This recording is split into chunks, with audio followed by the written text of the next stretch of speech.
Good. So we're a little bit of a different setting today. We didn't know whether we're going to have power. We didn't have power. Yeah, and for the meantime, we do have power, but we already had several power outages this week, and they're working. I see. They're working all around. So I didn't want to take any chances. I said, let's meet here, where we have natural lights. Yes, yes. Uh, What's pulsated power? no, they're doing maintenance. They're doing some work. They're replacing cables. They're doing stuff. But yeah. This is actually last week we had more. Okay. We don't have anyone online at this point, but welcome and morning. We are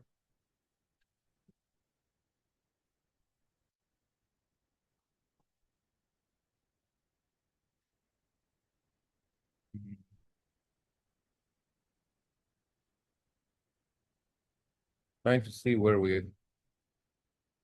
Okay.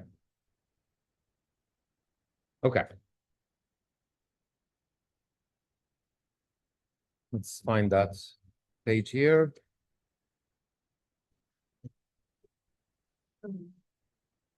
We will get to Musaf hopefully today. That's the idea.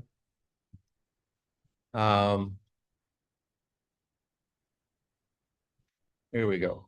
We did last time we discussed all those ubchen. By the 3 times the extended third bracha of the Amidah on Rosh Hashana Yom Kippur. Hi, Seymour. And what happens after the third bracha, this is something that we discussed actually in the past. So just gonna kind of quickly mention page 378, second paragraph.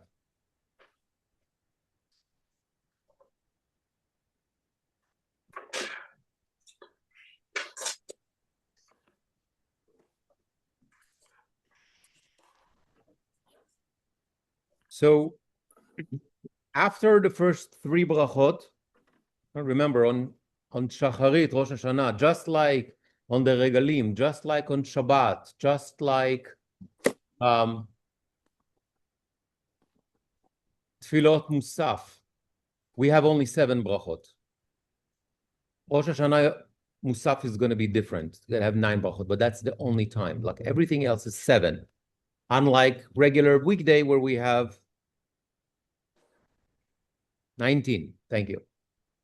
19. We call it 18, but it's 19. Remember that. Yeah. Correct.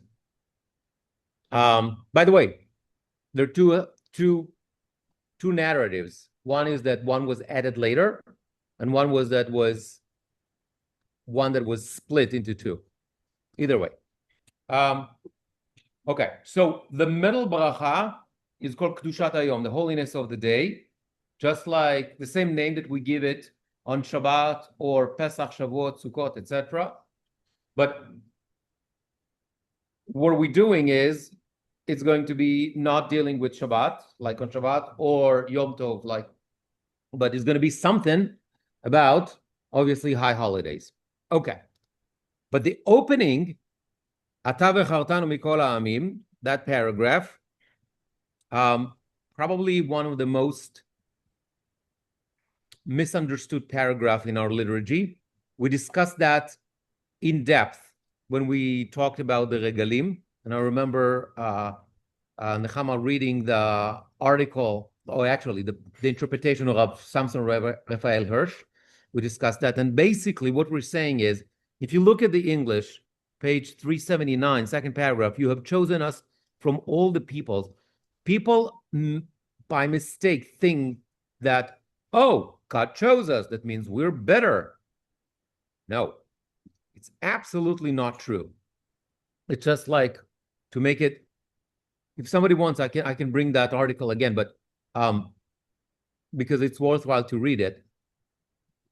But what Rav Hirsch explains, it's not that we were chosen because we're better. Absolutely not. Just think about it like if you have several kids and one is, I don't know, athletic and one is like more Book smart. or whatever that is, and they have different talents and stuff like that. So we, the Jewish people, were chosen for a particular task. It doesn't make us better than others. Absolutely not. Okay, and he explains the whole thing. If you want, I can share that commentary from Rav Hirsch. Okay, which basically takes us. Then we have Ya'aleh V'Yavo. We discussed that at length. The idea of Ya'aleh V'Yavo, and that takes us into the paragraph 3, 4, 5, the fifth paragraph, the bottom paragraph of 378, which is where we actually discuss Rosh Hashanah.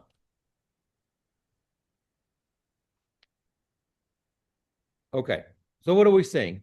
Our God and God of our forefathers, reign over the entire universe in your glory. Meloch al kol haolam kulo b'chvodecha. Okay? That is probably the most, I don't want to say use the most important, but it probably is the most important paragraph in our Rosh Hashanah liturgy. Because what are we saying? What are we doing on Rosh Hashanah? We're crowning God as our king. And because of that, there are ramifications for that. So, for example, blowing the shofar, because that's what you do when you crown a king. Okay? Even today, in official ceremonies, horns, etc. Right? That's the same idea. Because God is our king, and now we have that relationship with him, and we accepted it as, then what it means that I can ask him for things. I mean, think about, I don't know, a friend or a neighbor that was just a friend or a neighbor, and they ran for office and they won. All of a sudden, they can ask favors. They have authority, they have power. Okay? All of a sudden, now I can ask, hey, this sidewalk is crooked. Can you do something about that? I'm not, and it's legit. That's the whole point. But previously, before they were in office, you couldn't ask them.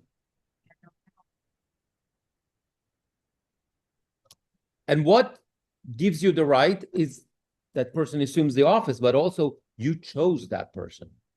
You voted. Okay, trying to simplify it. I'm not so sure the analogy is so great. But this is on the entire world. V'hinasal kol haaretz v'ikarecha. Be exalted over all the world in your splendor. V'hofa b'hadar geonozecha al kol yoshvei tevel artzecha.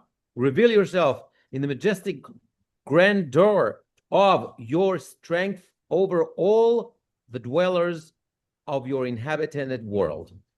Just a reminder, if anyone forgets, Rosh Hashanah is the day of judgment or crowning God, all those motifs that we spoke about for the entire world. It's not only us. We said, right? We talked about every living, it's not only actually human beings. We talked about it, it's the entire creation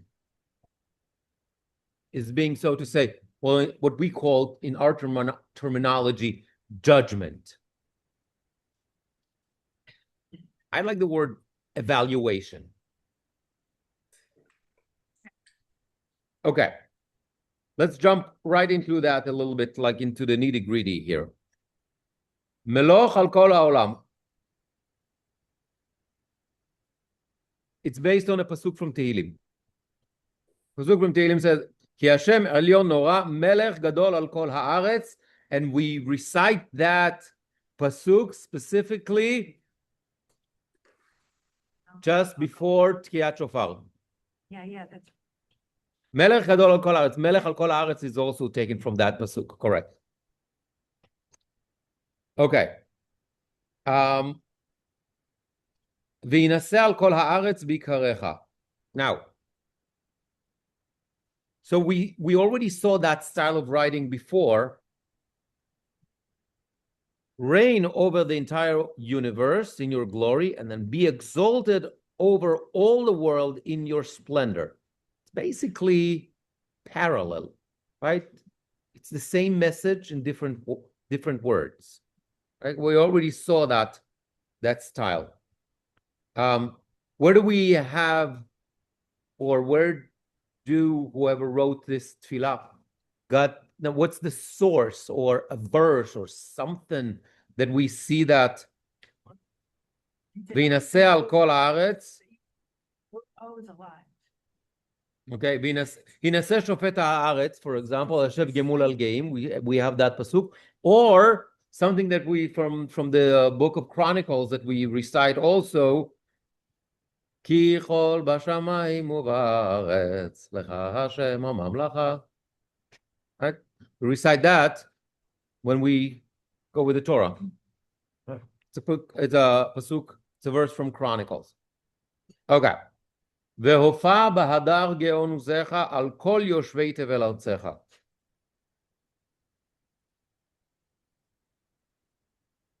First of all, what is this? Okay, so that means, first of all, we're talking about that's a request for the future. והופע בהדר גאון עוזך על כל יושבי תבל ארצך, right? Reveal yourself in the majestic grandeur of your strength over all the dwellers of your inhabitant world. Okay. Does it sound a little bit something familiar? That message? Where do we see it also? Aleinu is a good one, because what do we say? Aleinu specifically is where? Like, what? Kol Yoshvei Tevel. Okay, but what is this? Okay, think about the Aleinu. Go into the source of, or it's the end, right? Because we're talking about the prophecy of Zechariah, that everybody at the end of the day will acknowledge that God is one, etc. Okay, so that's one. But we also, in our liturgy, we saw something. I know it was a long time ago, but we saw something that also captures the same idea. And I'll give you a hint. It's also in the Regalim liturgy.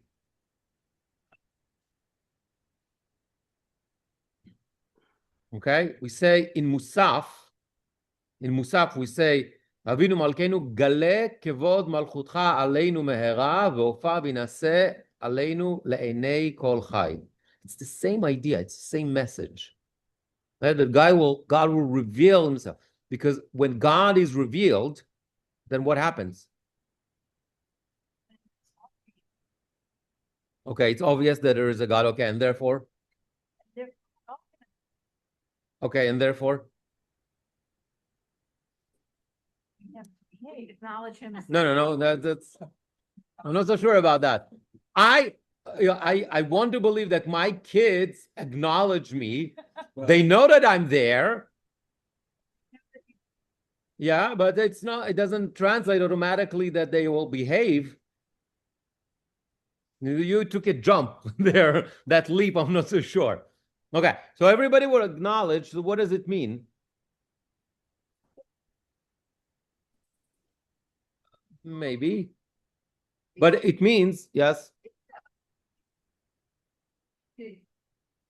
At some point in the future, everybody will accept. Correct. It's basically the principles of monotheism for the entire world. And from that stems also certain types of behavior. I mean, we call it Noahite laws, perhaps, or basic understanding of whatever of morality, ethics, justice, etc. That's what it means that God's name is revealed. So that there'll be an acceptance of The Noahide laws, I have no idea. But there's gonna be like some sort of a understanding or some sort of acceptance of certain standards or certain major rules in the world. I think that I don't know of the entire world, but we're definitely getting there, right? Thou shalt not murder, thou shalt not steal. We're getting there. Definitely the Western world. I'm not so sure about like, ever minachai. I'm not so sure, like, a limb, don't eat meat that is still while it's still connected to the animal. Okay, I'm not so sure. What? Exactly. Yeah, lobster. What? Oh, I'll try. Okay. Thank you.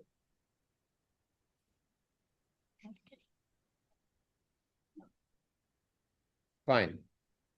וידע כל פעול כי אתה... What? Oh. וידע כל פעול כי אתה פעלתו, ויבין כל יצור כי אתה יצרתו.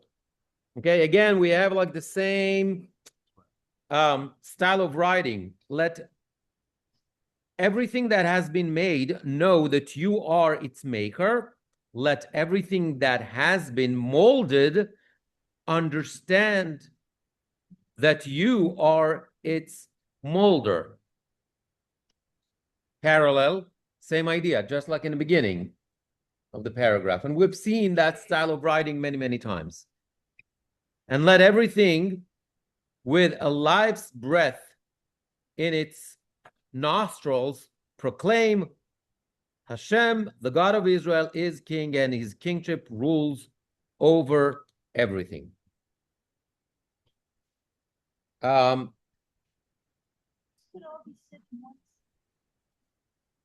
always repeat one. Why do we repeat stuff? So that's what I'm thinking. It doesn't sink in necessarily. Sink in, right? So when you do it, Otherwise, we'd have, 50 pages and that would be the whole thing.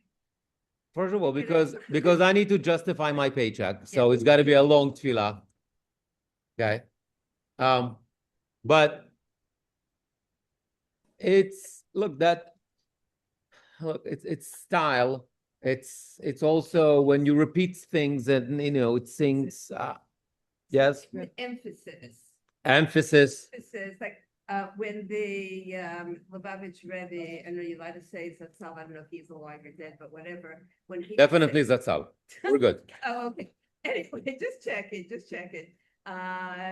When he would send a letter in response to hearing that somebody was engaged, getting married by Miss whatever, it would always be amen, but always doubled and basically for emphasis. And it's in the Chumash a lot also. So what's interesting to me is in Musaf later on, we're going to see something very similar to that, to this idea. Maybe we should look here. אתה זוכר, in the beginning of Zichronot, let's flip the pages a little bit. The beginning of אתה זוכר מעשה העולם, forget it. Here. What page? What page? אתה זוכר, 542. 1, 2, 3, 4. Fourth line.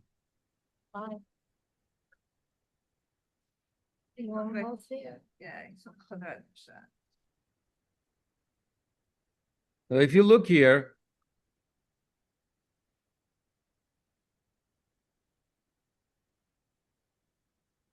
וידע כל פעול כי אתה פעלתו, ויבין כל יצור כי אתה יצרתו.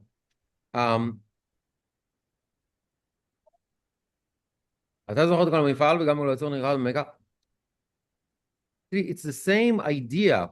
You remember You remember all things ever done, and also each creature is not concealed from you. All is revealed and known before you. Hashem, our God, who keeps watch and sees the very end of all generations.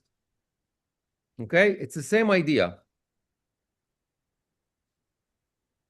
A little different. So what's the difference? What's the difference? That's exactly what I'm trying.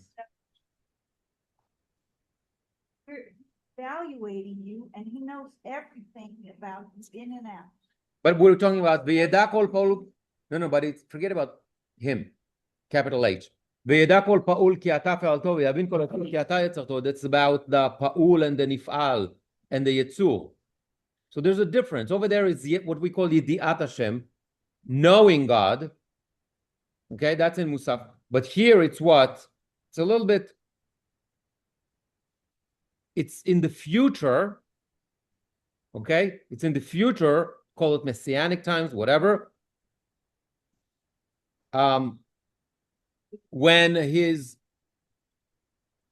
kingship and his power is revealed in the world.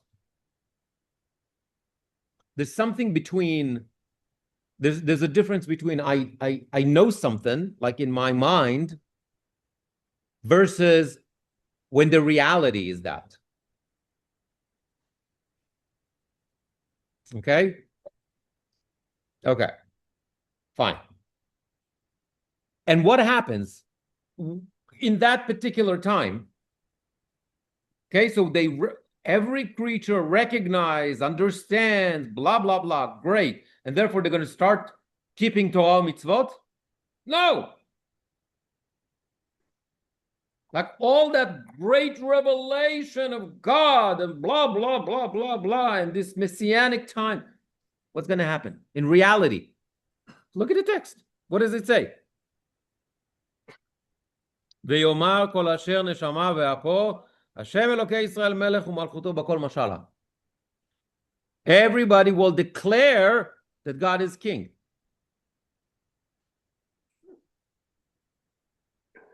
King Day. We're going to have a real King Day. I had to sneak that joke. But Especially since the king is. yeah.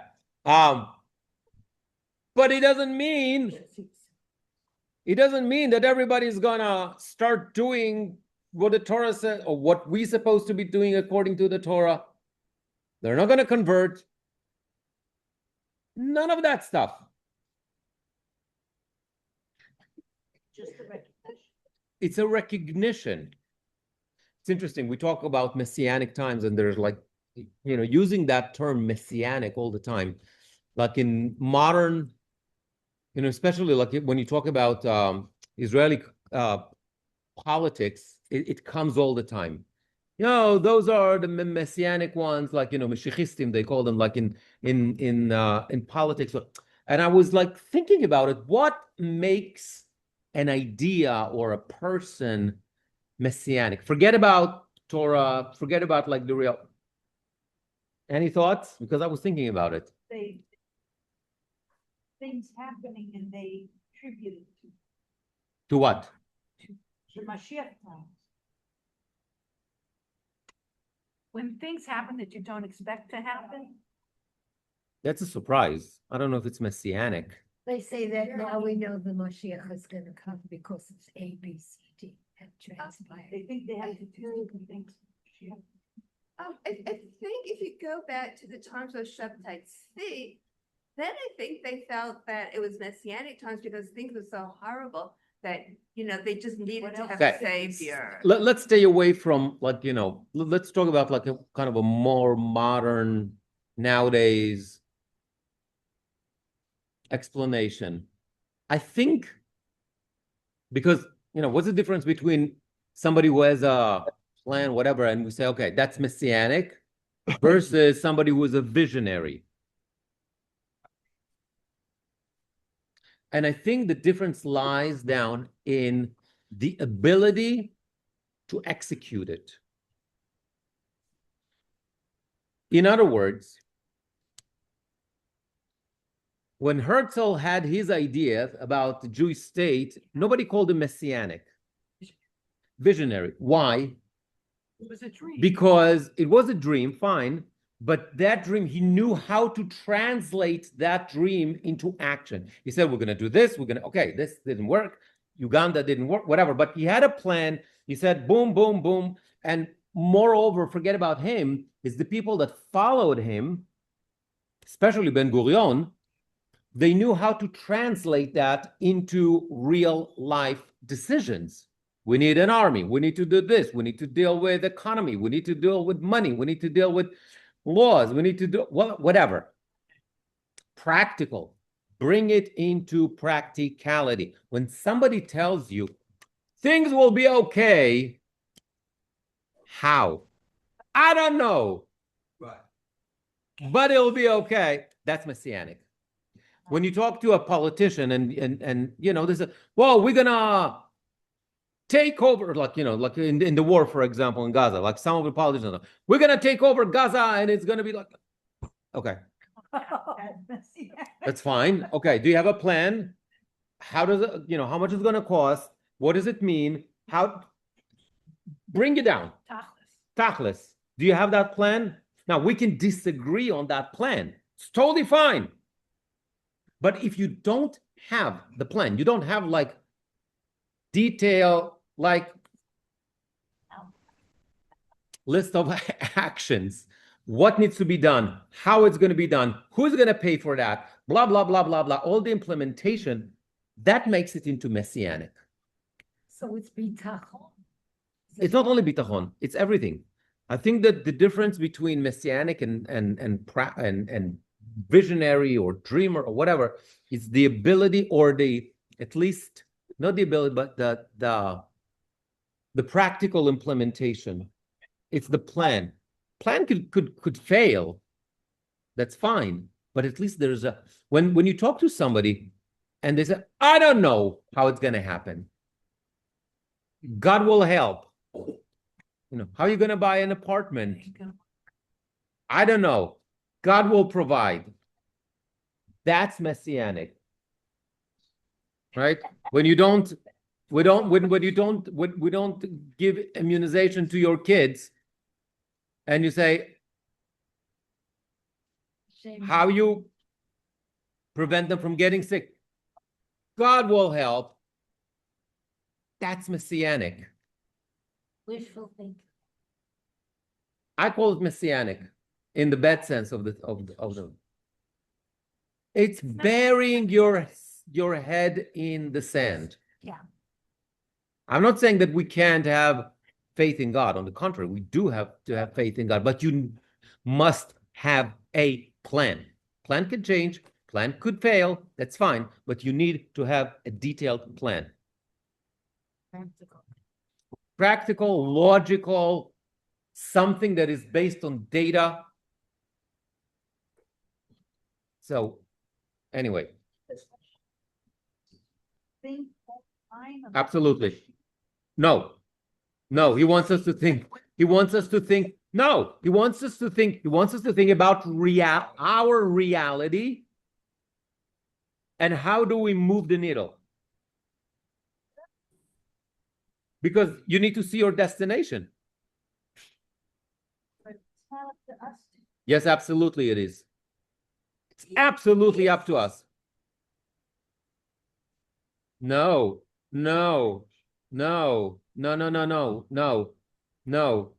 If you want reality to change, it's up to you. Correct. That's your job to figure out. This is what it means. That's exactly what it means to partner with God in creation. God created the world, and then he put us there, and he said, okay, now it's you. And whether we decide to advance the world or to take it back, that's us. Daniel. Say it. Yes. We're not in the shul, we're adjacent to the shul. It's not going to be heretic. It's fine. No. Tzimtzum happened before creation. Yeah. So creation could happen. But we are make our job as human. Correct. And it's not his job, it's our. Correct. And that's and our job is, and that what we, when we talk about this idea of tikkun olam, forget about what happened to it in America. Like it became a political thing. Forget about that. I'm not even talking about that. It's a distortion of, but the basic idea of tikkun olam is what? Make it a better place. Yes, going cleaning the beach is definitely going to make it into a better place. Finish that job will never finish. It's up to us to advance the world, to make it better. And this is through our actions, through our whatever we do. And how are we supposed to do that? How do we know what's right and wrong? It's called Torah. It's the blueprint. It's the laws. It's the book of laws. It's the book that tells us, yes, you should do that. That is the right direction. I spoke about that many, many times, that not always the Torah tells us what to do. However, the Torah many times gives us a trajectory, gives us a direction. And we're supposed to take it to the next step. We always have to remember the Torah, the lessons of the Torah are eternal. They're relevant to every generation forever. But the Torah itself was given in a particular time in history. And it had to resonate with its audience. Okay? And when we talk about something, that's not me, that's the Rambam. When we talk about something like Korbanot, for example, the Rambam says, you cannot take a group of slaves in that particular time of history, start talking to them about this God that they cannot see, they cannot feel. Not going to work. They need something tangible. So what comes to the Torah comes and says, okay, the practice of the world is actually human sacrifices. Torah says absolutely not. So we're going to do animals to replace the human sacrifices. Is it ideal? Absolutely not. At that time in history, yes, that was something. However, together with that, we had to develop other things like tshuva. Right? You brought korban because of, like, for example, sin offering. So there was a process, educational, pedagogical process they had to, in order to make sure that we as people advance somewhere. And then, by the way, that's what happens in the first temple. That was why it was destroyed. God says, "Lama lirov olotechem v'zivchechem." I don't need those offerings. If you're going to be people who don't learn anything and you're going to do the wrong things, your choices, ethics, morale, justice, you're going to ignore that, and you think that the offering, the poor bull or ram is going to be slaughtered and everything is going to be fine. God says, absolutely not. And that's what the prophets are saying. Right? So we have to acknowledge that certain things, there's a lot of discussion when it comes to, for example, tefillah.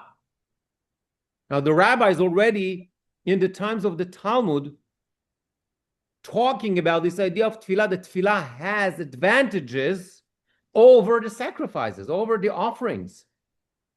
So we have this tension. By the way, only what we call traditional tefillah has that tension. Okay, other movements in Judaism solved that tension in a different way. So, for example, Reform movement said, like, we're not asking for the renewal of the sacrificial avodah service. We're not interested in that. That was perhaps right for the past.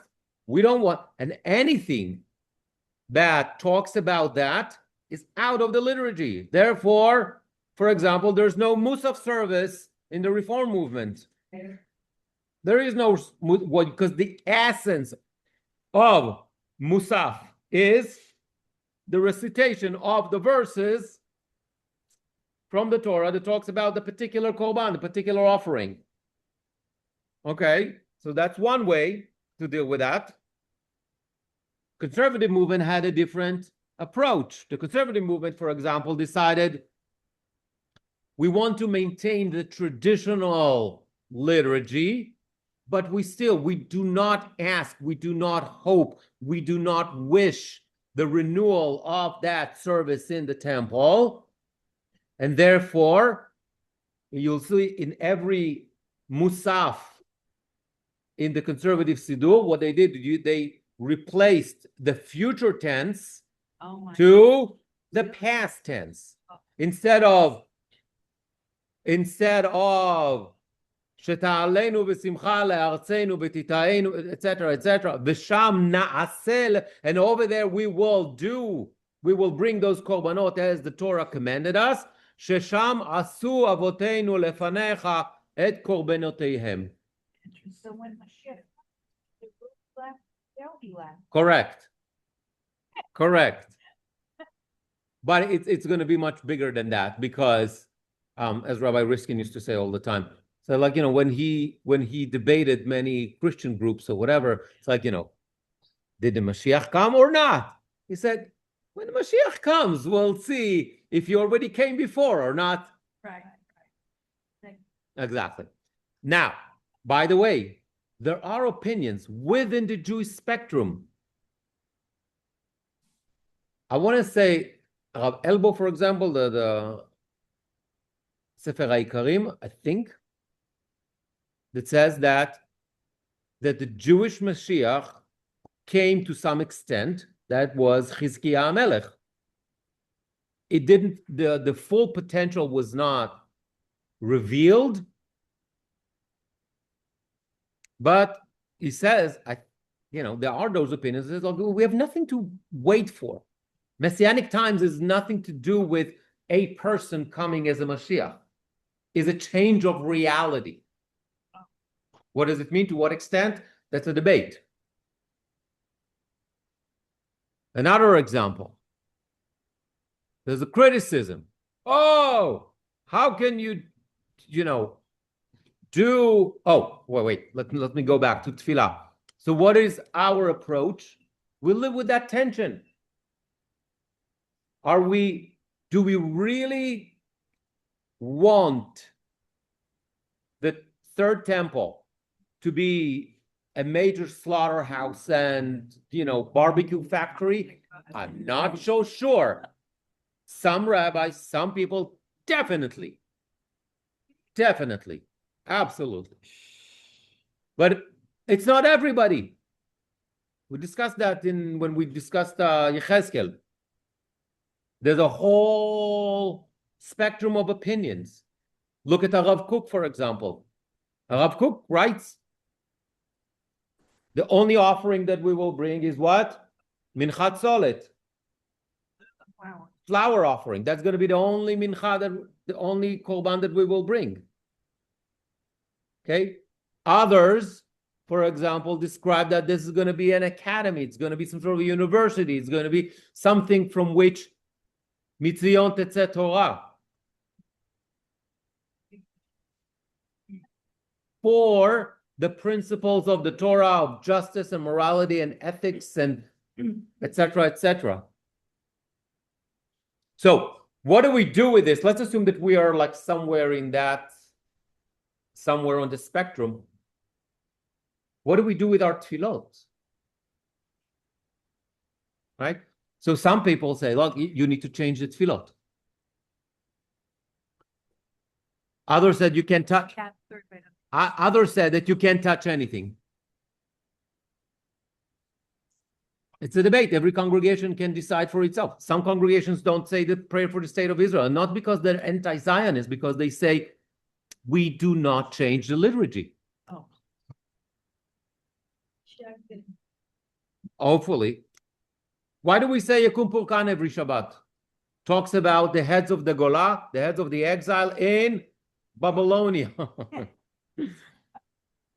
I'm okay with replacing it, for example, give a blessing to the heads of the Gola, the head of the exile. I don't know, in our community, wherever they are. Okay, maybe. I get it. I can. Okay, so to what extent can we make those changes? I mean, there's a huge debate, for example, in Israel. Again, in the what we call religious Zioni Zionist camp in Ahava Rabbah, before the Shema. V'tolichenu komemiyut le'artzenu. What are you talking about? I already live in Israel. I don't want to walk upright to Zion. I already live here. So they said we need to change it to be'artzenu. It's a tiny change, lamed to a bet. They do it? Huge meaning. Not a lot of people do that. Some yes, some no. You could do So it what do you yourself do? when you're done. They could put the lamed / bet. So the question becomes, we touch upon a different question of what is the status of our tefillot. So we believe that most of the liturgy was written by Anshe Knesset Agdola. Not all. Obviously, we know the Abba Rachamim was composed right after the Crusades, the first Crusades, right? So we know a lot of stuff was later, but so to what extent do we have the authority to go ahead and change our text? Okay, there's a whole spectrum. Because you don't know who the authority is for everybody. But Okay, Shabbat and what does it mean? And what does it mean, authority? So the conservative movement said it's fine. said, "Look, Hashem, I can't." Oh.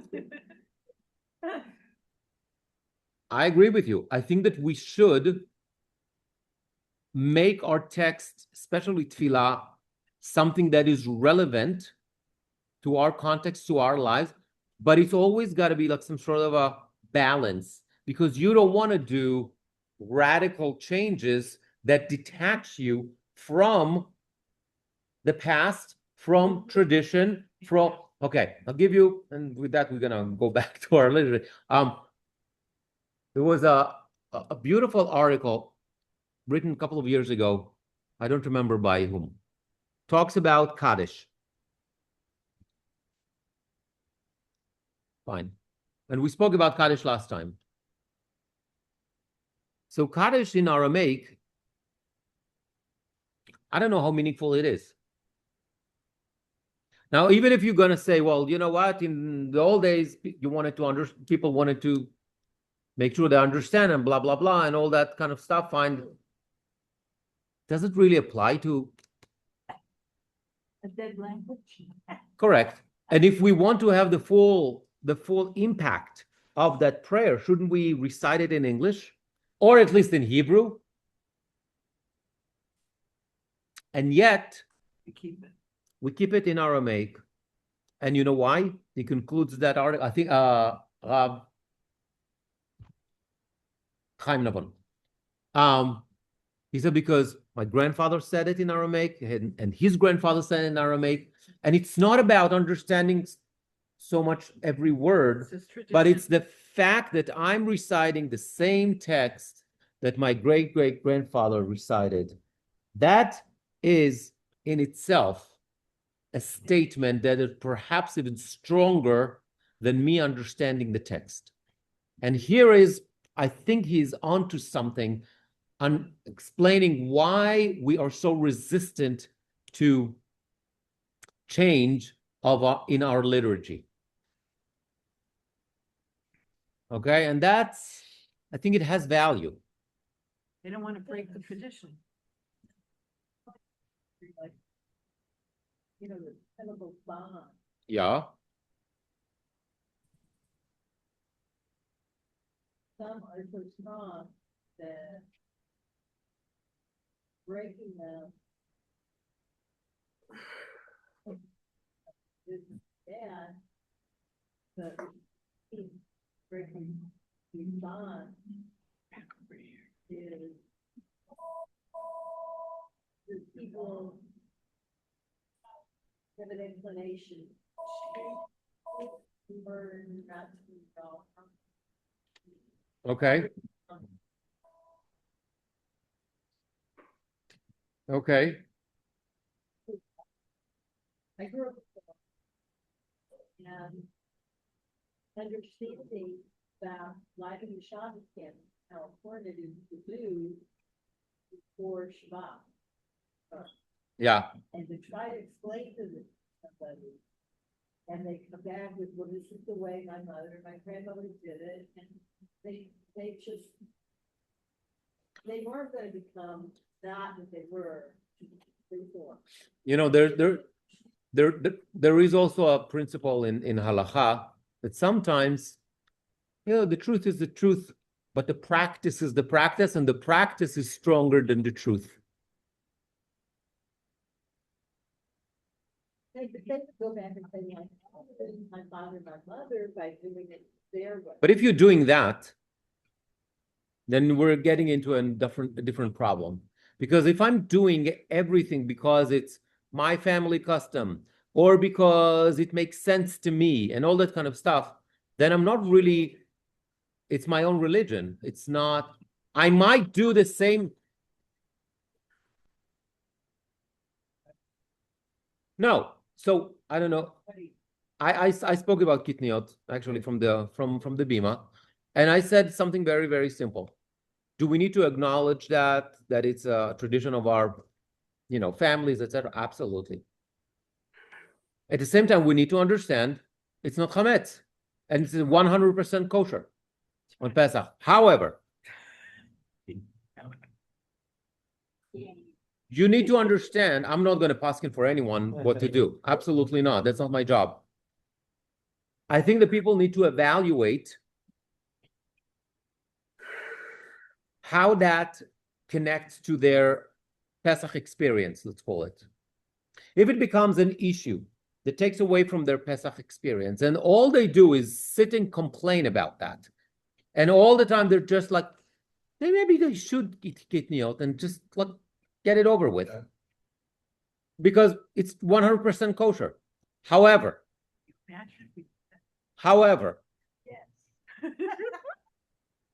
if it adds to my experience, and I say I do it because my grandfather didn't eat kitniot, and because of that I feel a stronger connection to the practice, to the spirit of the holiday, then by all means, go ahead and do that. And that goes into the core of a minhag. What's a minhag? All the minhagim are not halacha. We got to be very clear about that. There's halacha and there's minhag, and the two are not the same. Now, minhagim emerged because people wanted either extra protection or extra meaning or whatever that is, but it was something, or it was something that they felt connected to. Okay? It was meaningful. It's like, it's the emotion, so to say, associated with the text. It gives meaning to the halacha. So once it doesn't function like that anymore, because reality has changed, then you need to reevaluate. And I have no problem with people saying, well, listen, this is the minhag, I get it, but you know what? Not for me. Or I'm going to adopt a different minhag. I'm less obsessed with that stuff. I'm much more strict when it comes to halacha. And I'm very flexible when it comes to minhagim, because it has to have meaning for people. Now, my job as a rabbi is to sit down with you and to teach you that meaning, empower you so you can navigate and to make sure that you are within the parameters of a halacha, because that's not negotiable. The parameters of halacha are not negotiable. But I will never say that's not okay for somebody. Who am I to tell somebody it's not okay? If my friend, Sephardic, is eating kitniot, he is not even tiny bit less Jewish than me. I mean, it came like, the stuff came like, I saw a video this week about like some of the practices in Sfirat HaOmer. Somebody said like, ask his Rebbe, like, can I shave? And he said, absolutely not. What are you talking about? There are different customs. There are different customs, and your job as a rabbi is not to say yes or no, is to teach, empower, show, okay, listen, this is the spectrum. These are the different practices. I don't know what resonates with you. Same goes for, music during Sfirat HaOmer. There's so much Live, recorded. variations, Yeah. but it's a lot of stuff is because of lack of understanding. Go into the sources, understand that. Today, we have like the most ridiculous reality where, oh, it's a cappella, so that's fine. My buddies, the Maccabees, are making tons of money during Sfira because they, everything is a cappella. You can sing the most joyous music. It sounds, No instrument.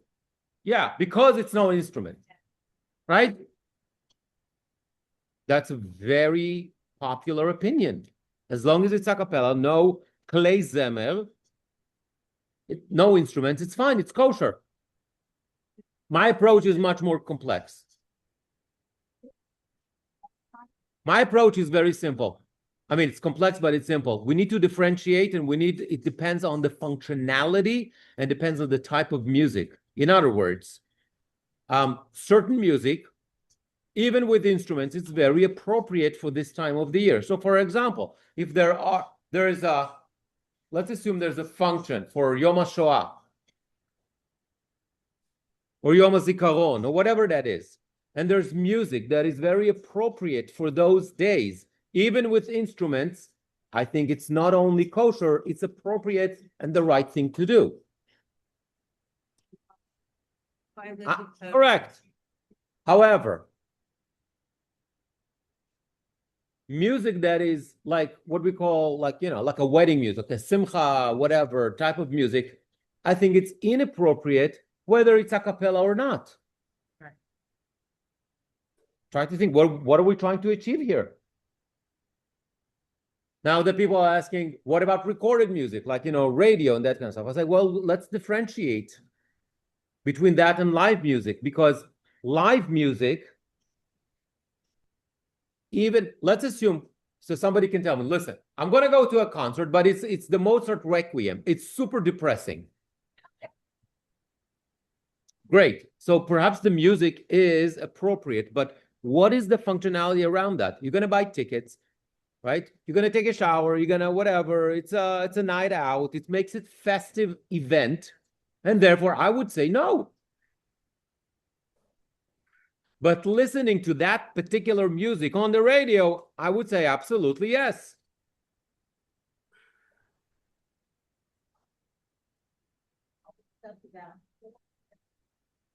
Again?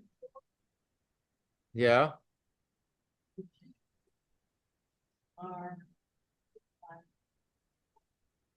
And therefore?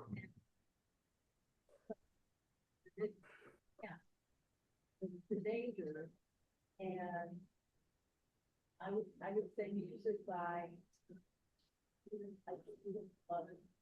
Mozart, Beethoven. Depends what? Maybe Yes, it does. Yes, it does. Because Requiem was written for a funeral, and it's very dark and put you in a particular mode, versus Così fan tutte that he wrote like, as a very funny opera. Doesn't matter. We're still human. The emotions are the same emotions that it evokes. Yes, Miri.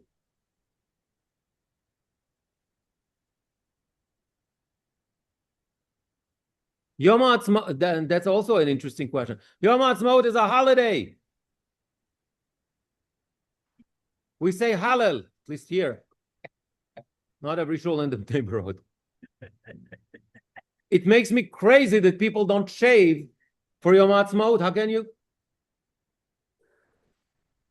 It's a holiday. We say Hallel. You can't have like, it's either, you know, what I'm trying to say, like all that stuff, there's got to be some sort of a connection between what we say, what we mumble in tefillah, and our practice, right? If I live in Israel, I can't say "V'tolichenu komemiyut le'artzenu." If I live in Israel, I need to say "be'artzenu," and I cannot say Hallel, understand what it means for Yom Ha'atzmaut, and then at the same time not shave like a mourner.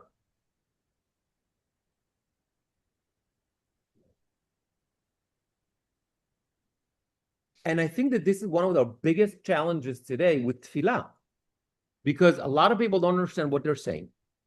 So if you don't understand what you're saying, it's just a text. And okay, so like whatever, and they don't think about it. But like, you know, that stuff need to translate to, we need to develop this authenticity that our practice matches our words. And if I'm not, if I have a problem, for example, with the renewal of the sacrificial service, then I need to be, when I recite those words in the tefillah, I need to be very, very clear in my head. What does it mean to me?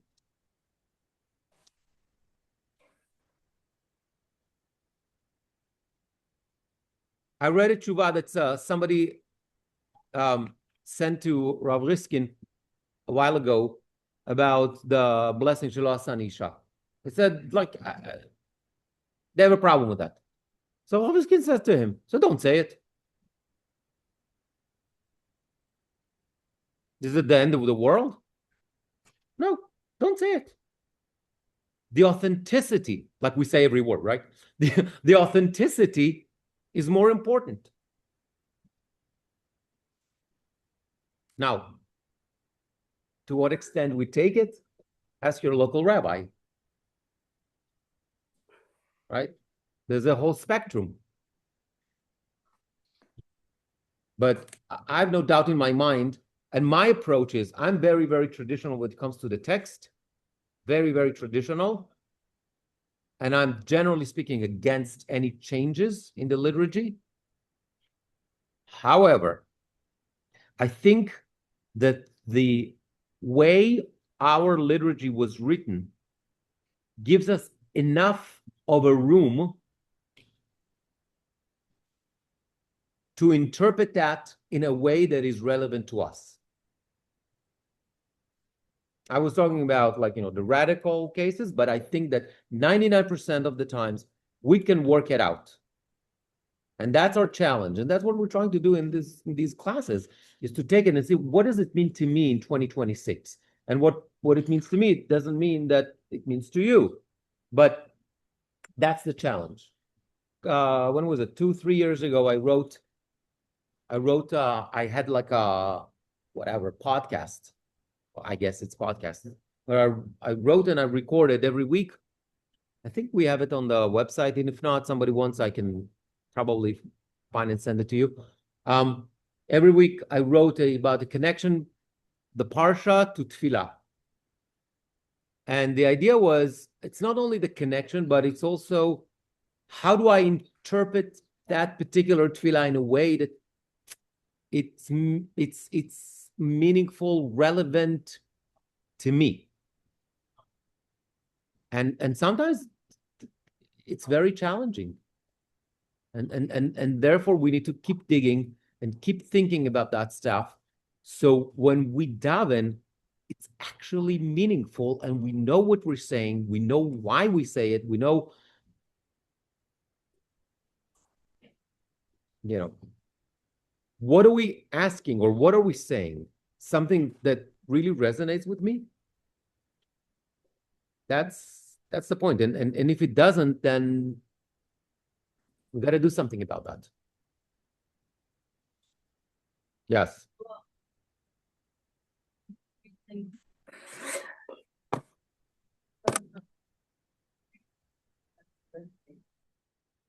That's great.